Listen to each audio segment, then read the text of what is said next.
तो आप नागालैंड के शिक्षा मंत्री हैं और दिल्ली में मुख्यमंत्री अरविंद केजरीवाल कहते हैं कि पूरे देश को उनके एजुकेशन सिस्टम से सीखना चाहिए। तो आप सीखना चाहेंगे? वो गलत बोल रहे हैं।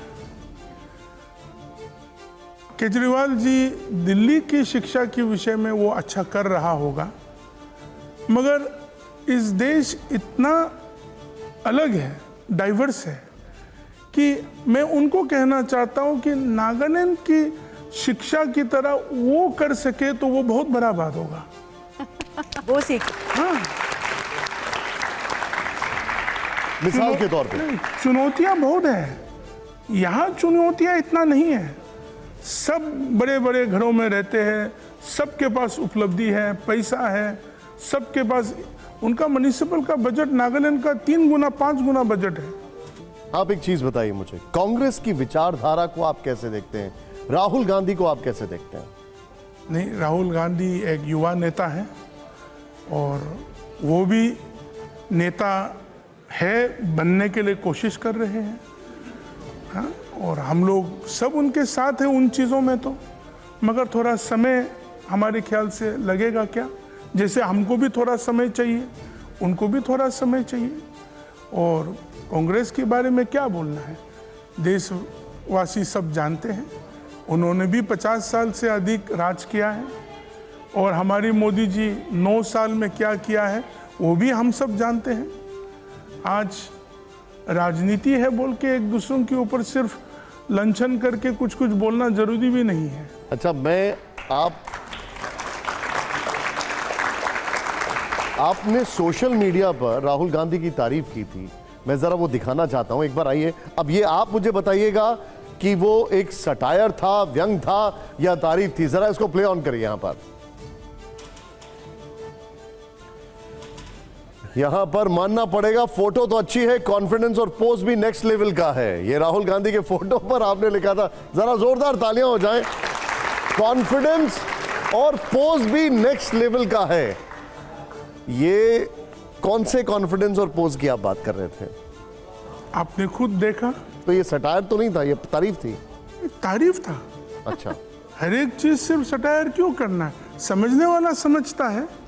उनका पोस्ट को देखिए, कितना बढ़िया पोस्ट है। हम तो वैसा नहीं कर सकते। वो तो किसी तरफ से भी पोस्ट करे, अलग अलग तरीका का पोस्ट है। आजकल अन्य पोस्ट देख रहे हैं हम लोग, उनकी पोजीशंस की पोस्ट। मुझे तो फोटो किस तरफ से भी ले, गोलमोल ही देखेंगे आप। तो हमें तो पोस्ट लेने का मौका नहीं है। Anjali, coming to you. Temchand ji काफी बेबाकी से आप सभी सवालों का जवाब दे रहे हैं, क्योंकि राहुल गांधी के बारे में बात हो रही है। तो मेरा सवाल राहुल गांधी को लेकर के ही है। अभी आपने देखा कि राहुल गांधी के लिए बड़ी मुसीबत हो गई, लोकसभा सदस्यता भी चली गई, उनका बंगला तक चला गया। आपको नहीं लगता कि राहुल गांधी की इस लड़ाई में उनको पब्लिक की सिंपैथी भी मिल रही है? आपका क्या मानना है? नहीं, देखो, हमारे देश का यही सामर्थ्य है कि सब कुछ सब कोई को मिलता है जी। और उनके साथ जो भी वो बीत रहा है, या तो उनके कारण है, पब्लिक के कारण तो नहीं है। मगर हमारे देश के लोग ऐसा है कि सब चीज़ों के ऊपर मन देते हैं और उनको उस चीज़ का मन भी मिल रहा है। मगर उन्होंने जो बात किया वो तो गलत किया ना। हमारे ख्याल से आप एंकर लोग ही उनके पीछे पड़ा हुआ है। सुरभि, लेकिन हकीकत यह है कि लोगों के साथ कनेक्ट बनाने की उन्होंने एक कोशिश की है। इस बात को आप मानेंगे? भारत जोड़ो यात्रा के जरिए जो उन्होंने करा। अब भारत जोड़ो यात्रा की अगर बात आती है तो उनका टारगेट है कि इसकी शुरुआत नॉर्थ ईस्ट से की जाए। लगता है आपको कि नॉर्थ ईस्ट के लोगों को अपने साथ कनेक्ट करना उनके लिए उतना आसान होगा जो हमने हालांकि समर्थन के तौर पर साउथ इंडिया में देखा है? नहीं, राहुल जी को साबित करना पड़ेगा। ओके, सिर्फ जाके हाथ मिलाने से नहीं होता। अब मैं थोड़ा सा लाइट करता हूं। मैं एक रैपिड फायर आपको दिखाने जा रहा हूं। आप अपने वन लाइनर्स, अपने सटायर, अपने व्यंग के लिए जाने जाते हैं। एक तस्वीर आएगी, उस तस्वीर पर एक लाइन में आपको कुछ बोलना है, जो आपके मन में आता है, पहला थॉट आपको बोलना है। जोरदार तालियां हो जाएं। ये लाइव टेस्ट है आपके सटायर का। जरा प्ले ऑन करिए। पहली और हर जवाब के बाद तालियां जोरदार होनी चाहिए। जरा प्ले ऑन करिए। पहला फोटोग्राफ क्या है ये देखिए, बताइए। इस पर आपकी वन लाइन क्या होगी? वही वन लाइन है। वो देख के तो मुझे थोड़ा सा हंसी आया, खुशी हुआ। ठीक है, यही वन लाइनर है आपकी। ओके, नेक्स्ट दिखाइए, चेंज करिए। अगली तस्वीर जो है वो दिखाइए। इस पर क्या कहेंगे आप तेमचंद जी? वंडरफुल। ओके, तीसरी तस्वीर, प्लेट ऑन। अब इस तस्वीर का कैप्शन क्या देंगे आप? इसके लिए कैप्शन मिलना ही बहुत मुश्किल है। उसकी क्या वजह है, मैं जान सकता हूं? मैं कल रात को ट्वीट कर दूंगा। अब मैं आपको अगली तस्वीर दिखा रहा हूं, जरा प्ले करिए इसको जरा यहां पर। अगली तेमचंद जी। क्रेजी। ओके, तालियां थोड़ी कम आ रही है बट नेवरदलेस। अगली तस्वीर देखिए तेमचंद जी, क्या है अब? Wow, okay. मैं एक लाइन की उम्मीद कर रहा था, आपने आधे वर्ड में ही निपटा दिया है। चलिए नेक्स्ट तस्वीर दिखाइए। I think knowledgeable, okay. अगली तस्वीर मेरी फेवरेट भी है। इस पर क्या कहेंगे आप? सिंपल। ओके, अब मैं आपसे एक सवाल पूछूंगा, थोड़ा सीरियस सवाल है ये। पिछले एक महीने से, बल्कि एक महीने से थोड़े ज्यादा से, मणिपुर के हालात खराब हैं। कभी शांति होती है, कभी फिर से उपद्रव शुरू हो जाता है, कभी फिर से चीजें ठीक हो जाती हैं। मणिपुर की समस्या का क्या समाधान दिखता है आपको? मणिपुर की जो स्थिति है वो अच्छा नहीं है। समाधान वहाँ के लोगों को ही करना पड़ेगा। सरकार मेहनत कर रहे हैं, मगर वहाँ के लोगों की सोच विचार में पहले तो उनके बीच में शांति बनाने का इच्छा जागृत होना चाहिए। नहीं, लेकिन एक बात बताइए, जो हो रहा है कि वहां के लिए सिर्फ लोग जिम्मेदार हैं, सरकार की कोई जवाबदेही नहीं है। मुख्यमंत्री ने इस्तीफा देने से मना कर दिया है। बार बार ये स्टेट सब्जेक्ट में आता है ना, ये तो law and order state subject है। मुख्यमंत्री जो हैं वो, क्या ये उनका फेलियर नहीं दिखाई दे रहा है? मैं मणिपुर का वासी नहीं हूं, मगर मैं देख रहा हूं, उन्होंने कोशिश किया था, मगर उनका भी एक समूह है, उनका भी एक ग्रुप है, जैसे कि वो मैतेई कम्युनिटी से है। वो लोग नहीं चाहते कि वो इस्तीफा दे, इसलिए पूरा हलचल हो गया। तो उन चीज़ों को रख के हमारे ख्याल से उन्होंने इस्तीफा वापसी कर लिया। अब मैं आपसे एक सवाल पूछता हूं जिसको लेकर चर्चा काफी दिनों से चल रही है, और वो है यूनिफॉर्म सिविल कोड, एक देश एक कानून। क्या ये कानून होना चाहिए? आर्टिकल 44 ऑफ इंडियन कॉन्स्टिट्यूशन कहते हैं कि हर एक राज्य यूनिफॉर्म सिविल कोड के लिए परस्यू करेंगे, मगर वो कॉन्स्टिट्यूशन ये भी है, मैं कॉन्स्टिट्यूशनल एक्सपर्ट नहीं हूँ, मगर सब लोगों को लेके चले।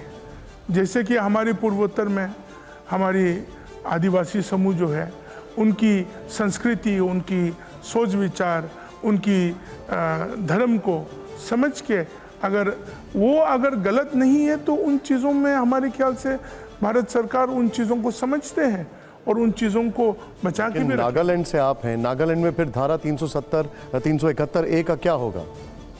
नहीं, धारा 371 ए जो है नागालैंड के लोगों के लिए एक सेफगार्ड है, कॉन्स्टिट्यूशनल सेफगार्ड है, not withstanding anything of parliament. इसको प्रिजर्व करना होता है, क्योंकि नागा लोग जो है वो बहुत समय के बाद इस देश की राष्ट्रीय विचारधारा के साथ जोड़ने का कोशिश में अभी भी चल रहा है। ठीक, प्रतिमा।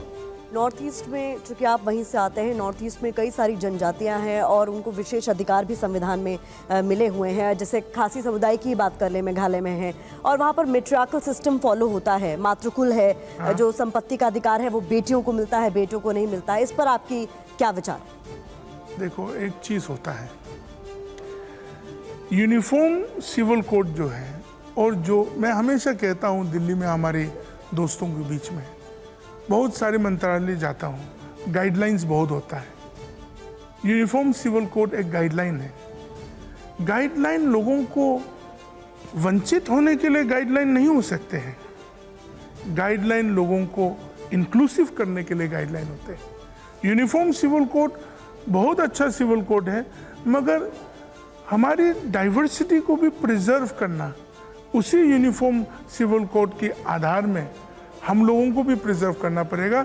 और उस चीज़ के लिए हमारे ख्याल से अभी तो बातचीत ही चल रही है। वैसे बहुत अच्छी बात बोल दी है, मैं ताली इसके लिए खुद ही बजा देता हूँ कि गाइडलाइंस जो होती हैं वो इंक्लूसिवनेस के लिए होती हैं, ना कि उसको लीव आउट किया जाए। खैर, बहुत सीरियस बातें हो रही हैं, मैं आपको एक बयान दिखाना चाह रहा हूँ ऑन अ लाइटर नोट। आइए ज़रा यहाँ पर, और ये बयान देने के बाद आप पूरे देश में एक बार फिर वायरल हुए थे, ज़रा दिखाइए वो बयान। हमारी आँख भी छोटा है, मगर देखने में बहुत अच्छे तरह से देख सकता हूँ।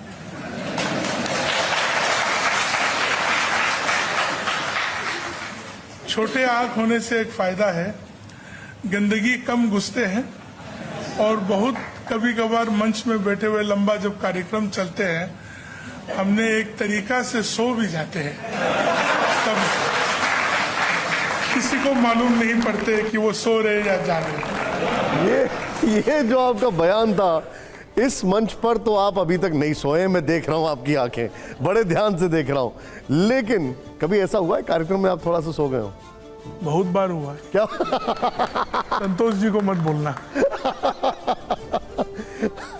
वैसे मजाक मजाक में एक मुद्दा जरूर ये उठा था, और वो मुद्दा आपके ताजमहल यात्रा से जुड़ा है, वो भी मैं आपका जरा दिखाना चाहूंगा। आइए जरा इस बार ताजमहल यात्रा से एक बार सुन लेते हैं क्या कहा था उन्होंने ताजमहल यात्रा को लेके। जरा प्ले ऑन करिए इसको यहाँ पर। हम 1999 में ताजमहल देखने गए थे। उस समय आम आदमी की लाइन में हमारे देशवासियों के साथ हम भी जोड़ गए। इतना लंबा लाइन में रुकने के बाद जब काउंटर पहुंचा, मुझे 2 आदमी लेके दूसरा लाइन में लेके गया। मुझे मालूम नहीं था, मगर उस समय में घुसने के लिए $20 लेते थे। तो $20 तो जिंदगी में हमको उस समय में मिला भी नहीं और देखा भी नहीं था। तो उस तरह होके मुझे बहुत कन्विंस करना पड़ा कि हम हिंदुस्तानी हैं और हम नागालैंड से हैं।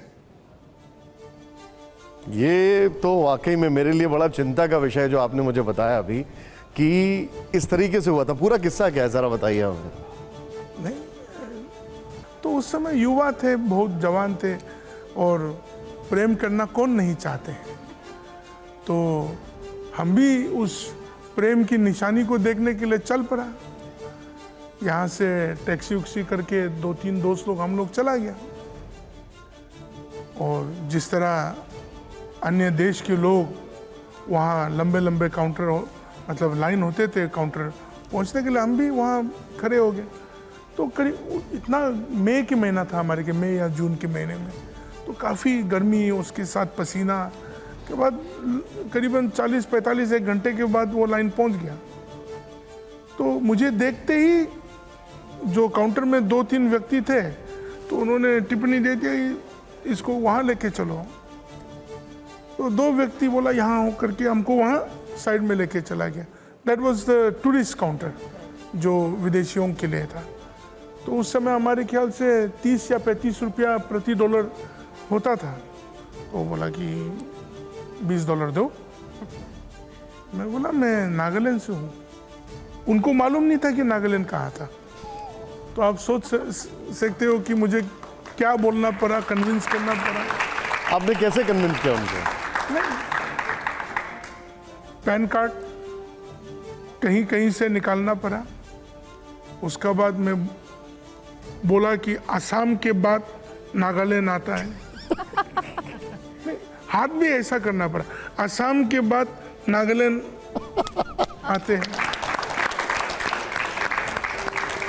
पूर्वोत्तर के बारे में बोले तो पहले तो सिर्फ बंगाल तक जानते थे, धीरे धीरे असम के बारे में मालूम है, वो चाय के कारण। हाँ। उसके बाद तो देश ही खत्म हो जाता था। नागालैंड, अरुणाचल, मिजोरम तो नाम ही नहीं था। सर, आप 90 के दशक की बात ये बता रहे हैं जब आप आगरा गए थे और आपको ये फेस करना पड़ा। अब 2023 में हम हैं, हमारे भारत में भारतीयों के साथ क्या अब भी नस्लभेदी टिप्पणियां या भेदभाव किसी किस्म का होता है, या पूर्वोत्तर में इस तरह का कोई सामना होता है उन लोगों को? नहीं, होता है, थोड़ा बहुत तो होता है। वो चीज़ हम सब लोगों की मानसिकता को नहीं बदल सकते हैं। कहीं भी हो, सोच विचार अपना अपना होता है, और हमारे पूर्वोत्तर के लोगों को यहाँ भी तकलीफ होता है। उसी तरह बहुत हमारे देश, विभिन्न देश के लोग हमारे पूर्वोत्तर के स्थानों में भी, उनको भी तकलीफ होता है।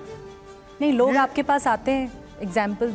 यस, आते हैं, और कुछ भी होता है तो मुझे तो टैग जरूर करते हैं डिजिटल प्लेटफॉर्म में। तो और मैं ये अपील करूंगा कि जो लोग भेदभाव कर रहे हैं वो बिल्कुल ना करें, क्योंकि नागालैंड के पास, अब मैं जरा वहां चलूंगा, एक सुपर हीरो है।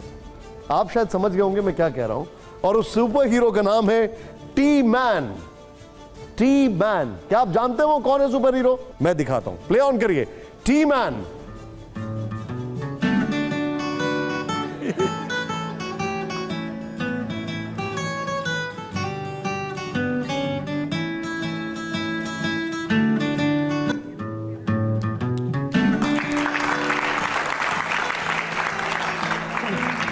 अब ये टी मैन क्या है? ये देख के तो पूरा आप ही के जैसा लग रहा है।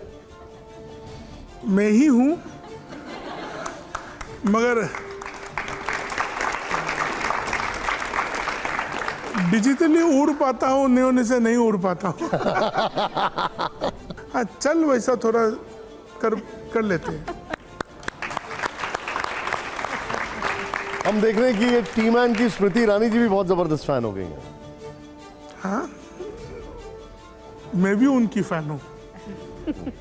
एक बात बताइए कि यह आपने कहा था, किसने फैला दिया ये कि नागालैंड के लोग आदमी खाते हैं? आपने, मैंने एक बयान सुना था आपका। नहीं, सत्य बात बोल रहा हूं मैं। क्या बात कर रहे हैं आप? मैं जब पहले दिल्ली आया था 1999 में, और मैं गोविंदपुरी एक्सटेंशन में गली नंबर 13 में रहते थे। एक सरदार जी थे, उनकी किराए की मकान में हमारे मामा जी के साथ में रहते थे।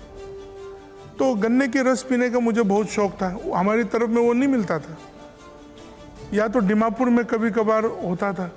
तो वो गली के अंत में एक गन्ने के रस वाला दुकान चलाते थे, तो बर्फ़ लगा के शीशा में एकदम हिला के मुझे पीने। तो बहुत बार वो बात करने के लिए कोशिश करते, मैं भी थोड़ा बहुत बातचीत कर लेते थे, क्योंकि आप समझ सकते हो कि मैं उस जगह से आया हूँ जहाँ ऐसे वातावरण कभी नहीं देखा। तो हम भी थोड़ा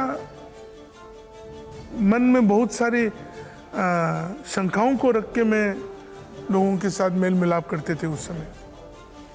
तो ऐसा भी अभी भी मोटा है, उस समय में भी थोड़ा ऐसा ही था। तो लोग हमें बातचीत करने आ जाते हैं वहाँ, तो पूछते थे आप लोग, और सिर्फ एक जगह नहीं, बहुत सारे स्थानों में, कि आप लोग क्या क्या खाते हैं। तो बोलता है आप लोगों की तरह ही सब कुछ खाता है, मतलब खाना चावल खाता है, ज़्यादातर चावल खाते हैं वहाँ। तो सुना है कि वहाँ तो आदमी खाते हैं। मुझे पूछ रहे, बोला हमको तो मालूम नहीं है, ये तो हमारे लोग आदमी तो नहीं खाते हैं। तो बहुत सारे लोग, एक समय था जब नागालैंड में बहुत सारे विषयों में लड़ झगड़ने का इश्यूज थे। उस समय बहुत लोग आने जाने, अफवाहें फैल जाते हैं। अब ये जो नागालैंड को लेकर जो इन्फॉर्मेशन और जो अफवाहें फैली थी उस जमाने में, पहले तो क्या वो अभी भी हैं, और क्या क्या अफवाहें होती थी तब? वो नहीं, वो थोड़ा सा सत्य, थोड़ा सा ज़्यादा झूठ, और कहानियाँ मज़ेदार। जनजाति जो है, वहाँ के आदिवासी जनजातियाँ हैं, 17-18 जनजातियाँ हैं।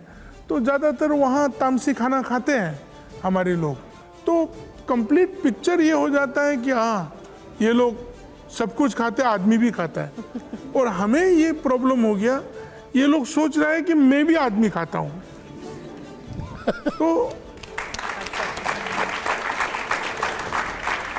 और शक मुझे क्यों नहीं करेगा, लोगों से थोड़ा और बड़ा, और गन्ने की जूस खूब पी रहे हैं ना। तो एक उनका ही स्टीरियोटाइप नहीं, मेरा भी स्टीरियोटाइप था कि ये लोग हमारे बारे में ये सोच रहे हैं।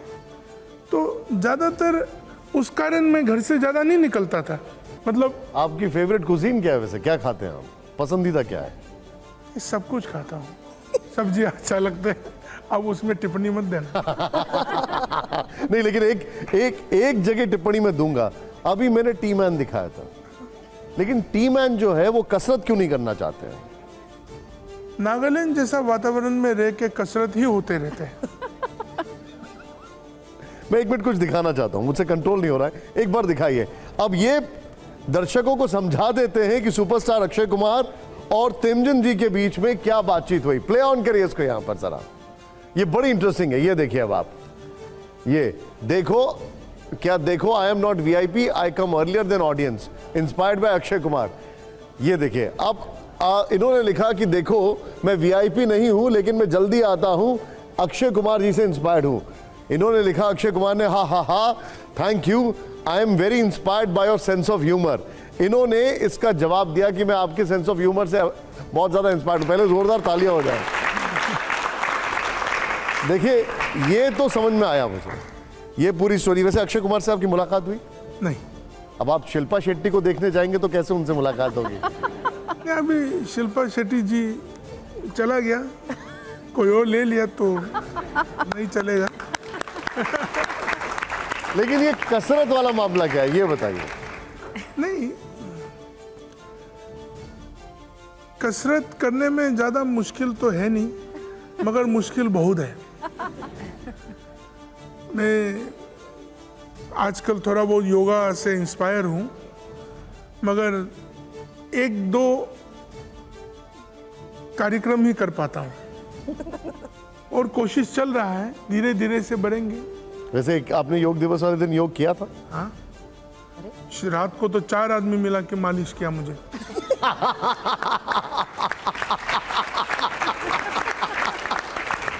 सत्य बात बोल रहा हूँ।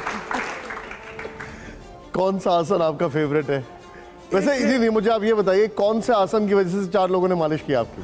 नहीं, एक पैर को ऐसा करके, कुछ ऐसा करके पूरा कमर घुमाना पड़ता है, तो उन सब चीज़ों के लिए मतलब इतना घुमाना तो नहीं होता। हमारे टूरिज्म विभाग के साथ मैं कर रहा था, तो पतले लोगों के लिए बहुत आसान है। अपना पतले लोगों के लिए ज़्यादा मुश्किल नहीं है योगा करना, मोटा लोगों के लिए थोड़ा मुश्किल है, मगर कोशिश पूरा किया।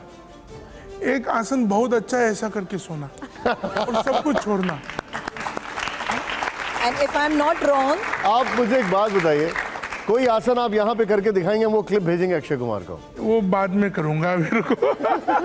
कोई भी ट्राई करके बताएं, बस हाथ ही उठा दीजिए आप। नहीं, हाथ ऐसा नहीं, एक ऐसा करके आसन ऐसा करते हैं, ऐसा करके देखो, बढ़िया से।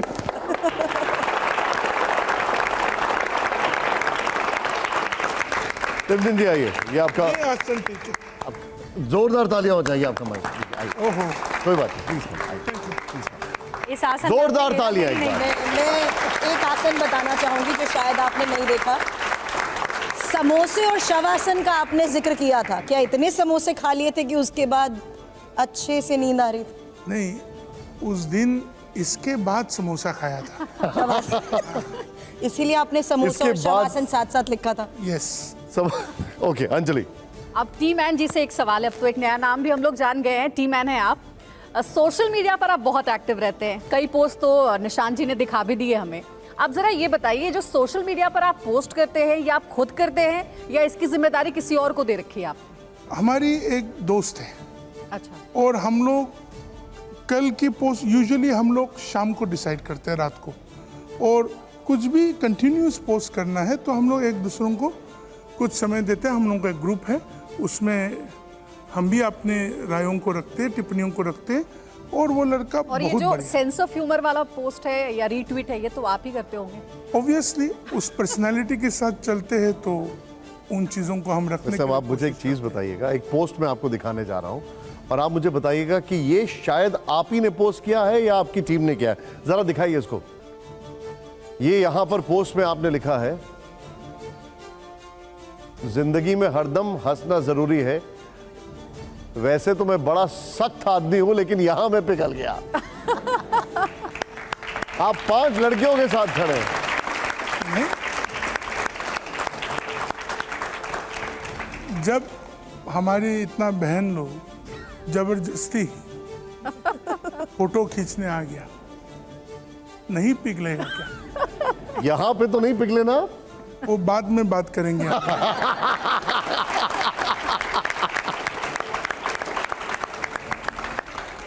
सुरभि, चलिए, एक प्यार का जिक्र आपने किया, आगरा की बात आई तो प्रेम करने के अधिकार की बात भी आपने कही, सबको है।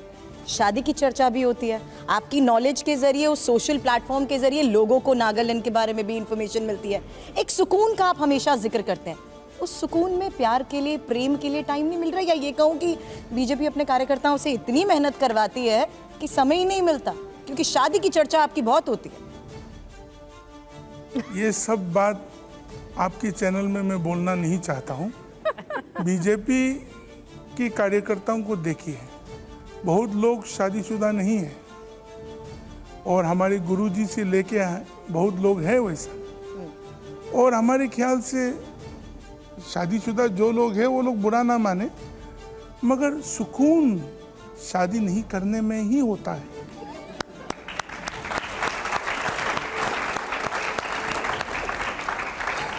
अब मैं आपसे एक चीज पूछना चाह रहा हूं। राहुल गांधी ने भी बोल दिया कि जैसे ही उन्हें मन मुताबिक लड़की मिलेगी वो शादी कर लेंगे। लालू यादव ने भी राहुल को जल्दी शादी करने की सलाह दी है। आप तो इससे एकदम ही हटते जा रहे हैं, क्या मामला है? नहीं, हमारे ख्याल से लालू जी सही टिप्पणी राहुल जी को दिया, वो कर लेना चाहिए। हमसे उम्र में बड़ा है, वो करेंगे तब सलमान खान करेंगे, सलमान खान करेंगे तो हमारे एक मंत्री है नागालैंड में पाइवांग जी, वो करेंगे। अगर वो तीनों कर लिया तो मैं भी क्या मालूम कर लूँ, तो थोड़ा एक एक करके फटाफट कर लेना चाहिए। आपने अपने अपने हिसाब से सभी की वैसे जिम्मेदारियां तय कर दी हैं। बहुत बहुत शुक्रिया, लेकिन बने रहिए। अब एक रैपिड फायर राउंड है। मैं आपको यहां पर 2 तस्वीरें दिखाऊंगा, आपकी पर्सनल चॉइस है, आपको एक पिक करना है, और मैं चाहूंगा ये ऑडियंस जरा जोरदार उस वक्त तालियां बजाए। पार्टी की चॉइस नहीं है, ये मैं आपका पर्सनल चॉइस पूछूंगा।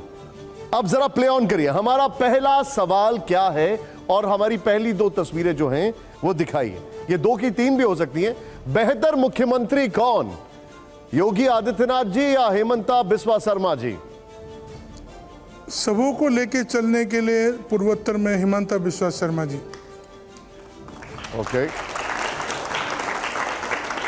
अब दूसरा सवाल प्ले ऑन करिए इसको जरा। यहां पर बेहतर कलाकार कौन, शाहरुख खान या अक्षय कुमार? अक्षय कुमार। ओके, अब मेरा अगला सवाल जरा प्ले ऑन करिए। अगला सवाल यह है, देश की दीदी नंबर 1 कौन है? नहीं, दीदी नंबर 1 तो ममता जी ही है। ओके, अगला सवाल प्ले ऑन करिए। अगला सवाल जो है हमारा, 2024 में बीजेपी का मुकाबला किससे है? राहुल गांधी जी से है, ममता बनर्जी जी से है, या फिर अरविंद केजरीवाल जी से है? इन तीनों में से किसी से नहीं है।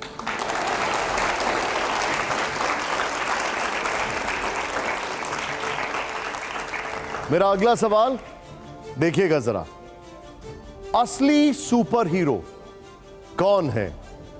मफलर मैन रिटर्न्स या T man? T man returns. T man, oh, T man returns.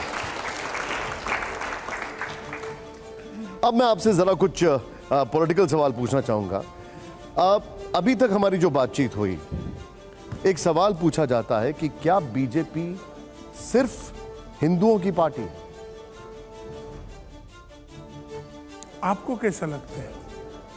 BJP हिंदुओं का पार्टी ही नहीं है, बीजेपी इस देश का पार्टी है। एक नेशनलिस्ट नेशनल पार्टी है।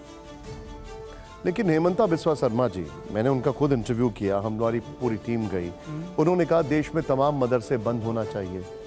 लव जिहाद की अक्सर बातें उठाते हैं बीजेपी के नेता, धर्म परिवर्तन जैसे मुद्दे उठाए जाते हैं।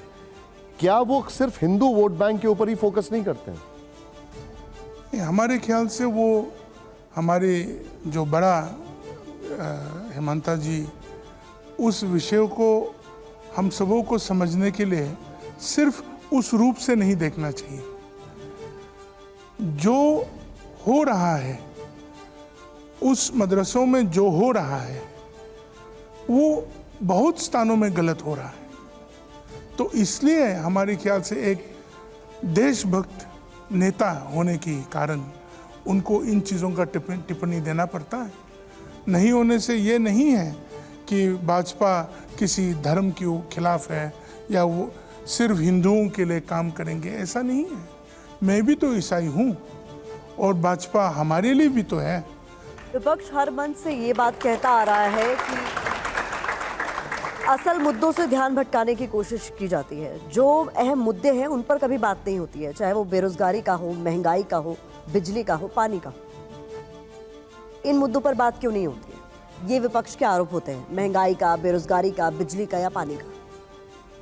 इन विषयों में बात होता है और इन विषयों के बारे में हमारी सरकार कहीं भी हो, सब चीज़ों को सही तरीक़ा से ले चलने के लिए कोशिश करते हैं। विपक्ष हमेशा कहते हैं महंगाई बढ़ गया, ये बढ़ गया, अभी टमाटर का कीमत बढ़ गया, प्याज का कीमत बढ़ गया, तेल का कीमत बढ़ गया, ये बात करते हैं। मगर ये भी देखना चाहिए कि इस देश में पैसे भी कितना आ गया। अगर आज आप बुरा मत मानिए, मैं सब चीज़ को जस्टिफाई नहीं कर पाऊंगा राजनीतिक तौर से, मगर अगर आज आप 2000 का मोबाइल फ़ोन नहीं खरीदते, आप आज कम से कम 20,000 का मोबाइल फ़ोन खरीदते हैं। एक आम आदमी, आप 20,000 का मोबाइल फ़ोन खरीदने का जेब में पैसे भी तो आ गया ना। आज से जिस समय टमाटर का किलो में 2 रुपया 3 रुपया था, उस समय में अलग बात थी। इकोनॉमी भी तो बढ़ा है, इस देश की इकोनॉमी भी तो बढ़ा है। इस देश के लोगों के पास पैसा है अभी, चाहे वो डिजिटली हो या इन द मार्केट हो, पैसा है। अब मैं आपके सामने एक बड़ा ही इंटरेस्टिंग कॉन्टेस्ट लेके आ रहा हूं। ये रैपिड फायर राउंड है, लेकिन आपको जवाब यस और नो में देना है। ये प्ले कार्ड आपके बगल में है। इस रैपिड फायर में मैं आपसे सवाल पूछूंगा, उसके आपको जवाब देने हैं। क्या आप लोग तैयार हैं रैपिड फायर के लिए? अब यस सुनाई दे रहा है मुझे। जरा जोरदार तालियां हो जाए। रैपिड फायर का पहला सवाल आ रहा है, प्ले ऑन करिए। जम्मू कश्मीर से धारा 370 हटाया जाना सही था, यस या नो?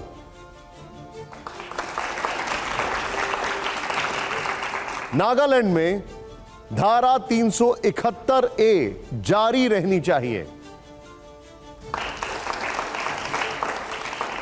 लेकिन कश्मीर में हटाना ठीक है, नागालैंड में जारी रहना चाहिए।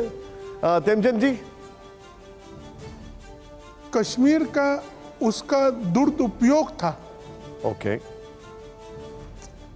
371 नागालैंड का सदुपयोग है, नागा समूह को बढ़ाने के लिए, उसको वंचित स्थिति से आगे बढ़ाने के लिए अच्छे काम कर रहे हैं। ठीक ठीक, ओके। अगला सवाल प्ले ऑन करिए जरा। महंगाई रोजगार देश में सबसे बड़ा मुद्दा है, यस या नो सर? नो। पूरे देश में बीफ बैन होना चाहिए, यस या नो? बिग पूरे देश में बीफ बैन होना चाहिए, गौमांस? पास। ओके, पास। जोरदार तालियां, आपने हमें कई सारे सवालों के जवाब दिए। तेमचंद जी बहुत बहुत शुक्रिया, आपने हमारे लिए समय निकाला, आप हमारे साथ आए यहां पर। Thank you very much for joining us. Thank you very much. जोरदार तालियां हो जाए।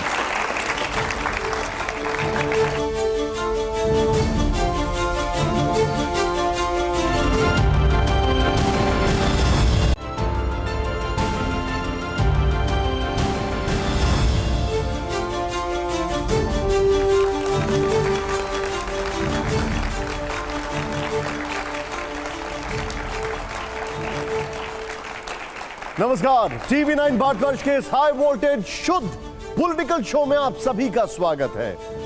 आज मैं पहला सवाल ऑडियंस से पूछूंगा। आप लोग ये बताइए कि देश का वो कौन सा नेता है जो भारत में, विदेशों में, फेसबुक में या ट्विटर पर सबसे ज्यादा लोकप्रिय है, जिसके सबसे ज्यादा फैंस हैं? बताइए। जी हां, जाहिर है नरेंद्र मोदी। वैसे तो हमें पूरी उम्मीद है कि जल्द ही प्रधानमंत्री नरेंद्र मोदी भी टीवी 9 के इस हाईटेक स्टूडियो में आएंगे, लेकिन आज के शो में हमारे मेहमान नरेंद्र मोदी नहीं बल्कि बीजेपी के एक ऐसे नेता हैं जिनके खुद प्रधानमंत्री नरेंद्र मोदी भी फैन हैं। ऐसे वैसे फैन नहीं है, खुद प्रधानमंत्री जी कह चुके हैं कि वो उनकी हर सोशल मीडिया पोस्ट को पढ़ते हैं। कोई अंदाजा लगाएगा कि वो नाम कौन है? चलिए मैं आपको बता ही देता हूं। स्वागत करिए तालियों के साथ नागालैंड बीजेपी के अध्यक्ष, नागालैंड सरकार में मंत्री, बीजेपी के जोशीले और तेजतर्रार प्रवक्ता, जो राजनीति में है गुनी, सोशल मीडिया पर जबरदस्त फनी। वैसे तो आदमी है बहुत सख्त, लेकिन अपने गुरु जी यानी नरेंद्र मोदी के हैं बहुत बड़े भक्त। जोरदार तालियां तेमजिन इम्ना ओलोंग के लिए। स्वागत है आपका।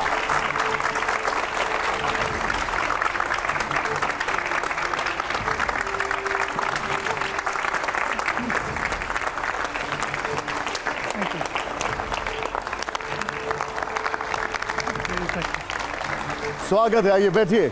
मेरे 5 सहयोगी हमारे साथ हैं। सुमेरा हैं, सुरभि हैं, प्रतिमा हैं, निधि हैं, अंजलि हैं। आपसे मेरे सहयोगी और मैं जो सवाल पूछेंगे उससे पहले स्क्रीन पर यहां पर मैं चलता हूं, आपको और दर्शकों को एक छोटा सा वीडियो दिखाना चाहता हूं। जरा इस वीडियो को प्ले करिए जरा।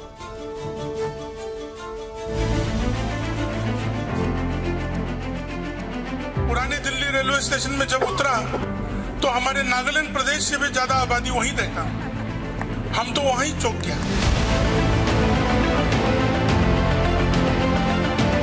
छोटे आंख होने से एक फायदा है, गंदगी कम घुसते हैं।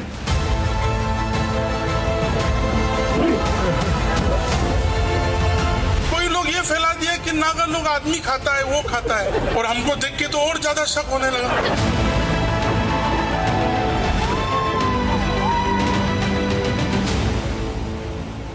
जोरदार तालियां हो जाए इस पर। वैसे तो आप नागालैंड के टूरिज्म और हायर एजुकेशन और टेक्निकल एजुकेशन मिनिस्टर हैं, लेकिन आपके फैंस आपको वायरल मिनिस्टर भी कहते हैं। जो कहते हैं, जो लिखते हैं, सब वायरल हो जाता है। भगवान का कृपा है, भगवान का कृपा है कि हमारे ख्याल से लोगों को हमें पसंद है और हम लोगों को पसंद है, तो थोड़ा बहुत वायरल हो जाना जरूरी भी है। जरूरी भी है? जरूरी भी है। क्या फर्क पड़ता है वायरल हो जाने से? नहीं, आज के समय में थोड़ा सा हंसना, थोड़ा सा अपने आप के ऊपर हंसना और अपनी उपलब्धियों को सही तरीका से लोगों को पहुंचाना, वो बहुत जरूरी है। सही बात है। और इतना सीरियस रहते हैं सब लोग, हमारे एंकर्स को देखिए इतना सीरियस है, मगर हम सबों को कुछ ना कुछ वजह मिलना चाहिए लोगों के साथ चलने में और खुशी से एक दूसरों के ऊपर अच्छे सोच लेके बढ़ाने में इच्छा रखना चाहिए, तब सब कुछ सुंदर हो जाते हैं। ऑल इज वेल हो जाता है। All is well, all is well हो जाता है। मैं सवालों की शुरुआत करूं उससे पहले एक फैन का जो बयान है यहां पर, वो आपको दिखाना चाहता हूं।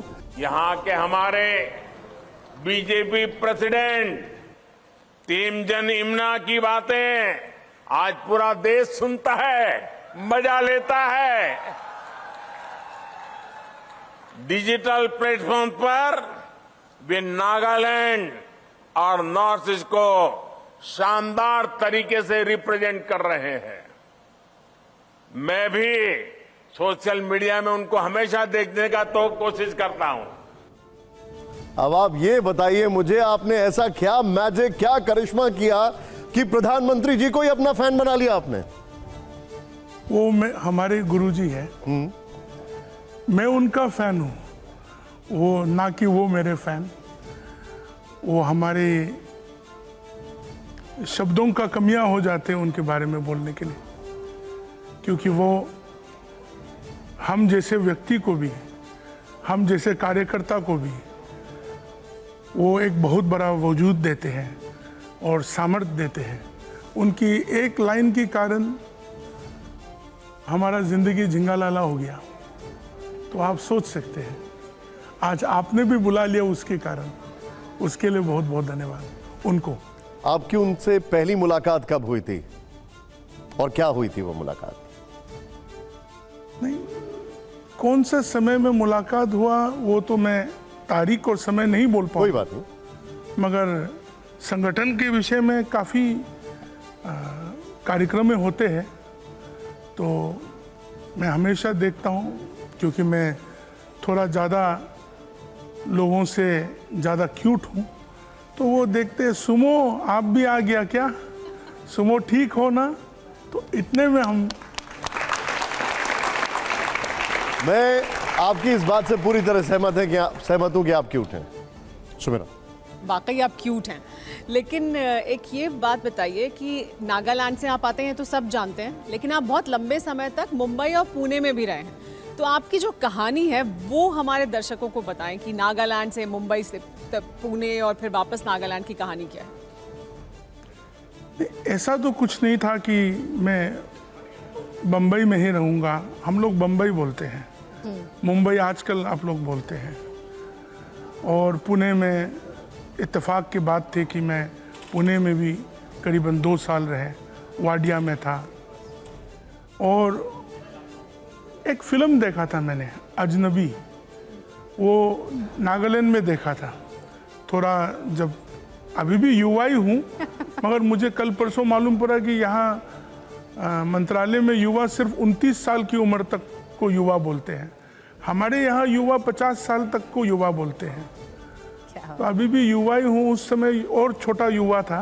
तो उस समय अजनबी फिल्म देखा था, सुनील शेट्टी और अक्षय कुमार वाला। राजनीति में 75 भी युवा ही है, तो आप जानते हो, और भी युवा है अभी तो बहुत। मोदी जी, गुरु जी से युवा कौन हो सकते और जी। तो अजनबी पिक्चर देखा था मैंने, अक्षय कुमार और सुनील शेट्टी को देखा, शिल्पा शेट्टी को भी देखा था, और हमारे ख्याल से रवीना टंडन भी थे उस फिल्म में। तो एक्चुअली बम्बई जाने का इच्छा वो अजनबी फिल्म के कारण, उन बिल्डिंगों को देखने के लिए और उन स्थानों को देखने के लिए मुझे बहुत ज़्यादा इच्छा था। तो यहाँ से बम्बई पहुँचा। बात बताइए, अजनबी फिल्म के कारण या रवीना टंडन और शिल्पा शेट्टी के कारण? वो सुनील शेट्टी और अक्षय कुमार, उस समय उन दोनों को ही तो देखने का कौन इच्छा रहेंगे। तो उस समय रवीना टंडन और शिल्पा शेट्टी, दे वर वन ऑफ द बेस्ट। तो उनको भी देखने का इच्छा था, तो उनको मिल तो नहीं पाया, और बम्बई में रह के वहाँ कुछ नौकरियाँ किया और चौपाटी में कुछ धंधा किया। तो धंधा की शब्द मतलब अंडे बेचने का काम भी करके देखा है हमने। लेकिन देखिए, आप कितनी अच्छी बात है कि शिल्पा शेट्टी और रवीना से मिलने के लिए आप मुंबई गए, और अब लोग नागालैंड आते हैं आपसे मिलने के लिए। जोरदार तालियां हो जाए इसके लिए। आप वहां के टूरिज्म मंत्री भी हैं, लोग आपसे तस्वीरें खिंचवाते हैं। प्रतिमा, इंजन जी, सवाल मेरा ये है कि अपनी राजनीति को आप नागालैंड तक ही सीमित रखना चाहते हैं, दिल्ली आने का भी इरादा? नहीं, दिल्ली बहुत बड़ा राजधानी है, सारे देश का राजधानी है। अभी भी तो दिल्ली तो हूँ, आने जाने में तो आ जाता हूँ, चला जाता हूँ, मगर अभी नागालैंड में ही रहे तो ठीक है। आप जब पहली बार दिल्ली आए थे तब क्या हुआ था वो पहले मैं आपको सुनाना चाहता हूं, आप ही की जुबानी, फिर मैं आपसे पूरा किस्सा सुनूंगा। मैं चाहूंगा जरा इसको यहां पर प्ले ऑन करिए जरा, और जरा जोरदार तालियां बजाइएगा इसको लेकर। प्ले ऑन करिए जरा। 1999 में जब हम पहले बार दिल्ली आया, पुरानी दिल्ली रेलवे स्टेशन में जब उतरा, तो हमारे नागालैंड प्रदेश से भी ज्यादा आबादी वहीं देखा। हम तो वहीं चौंक गया, और वो लोग कहते थे कि नागालैंड कहाँ है, वहां जाने के लिए वीजा चाहिए क्या?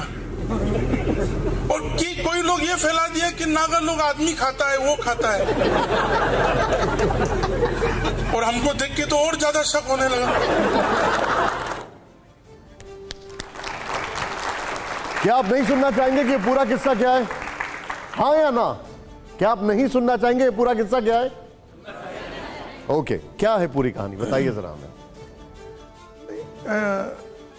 गुवाहाटी से हमारे ख्याल से ब्रह्मपुत्र एक्सप्रेस करके एक ट्रेन था, तो 3 रात ट्रेन में बैठ के आ गया। मैं अकेला था उस समय, और दीमापुर रेलवे स्टेशन छोड़ने के बाद दिल्ली रेलवे स्टेशन, उस समय पुरानी दिल्ली रेलवे स्टेशन में जब ट्रेन से उतरा, क्यों नहीं चौंकेंगे। नागालैंड में अभी भी 10,000 की अगर कोई समूह जोड़ाना चाहे आप, वो बहुत ही असंभव बात है। वो अलग बात है कि मोदी जी के कार्यक्रम में आ जाते हैं लोग, उनको प्यार करते हैं तो आ जाते हैं। मगर जब पुरानी दिल्ली रेलवे स्टेशन में 1999 में उतरा,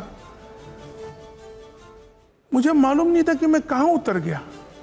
पीछे में एक बैग था लंबा सा, साइड में एक बैग पकड़ के था, एक वो हवाई वाला शर्ट लगाया हुआ था, लॉन्ग हाफ पैंट एक इतना तक का पहन के उतरा। और वहाँ तो मतलब जिंदगी में इतना आदमी एक साथ कभी नहीं देखा था।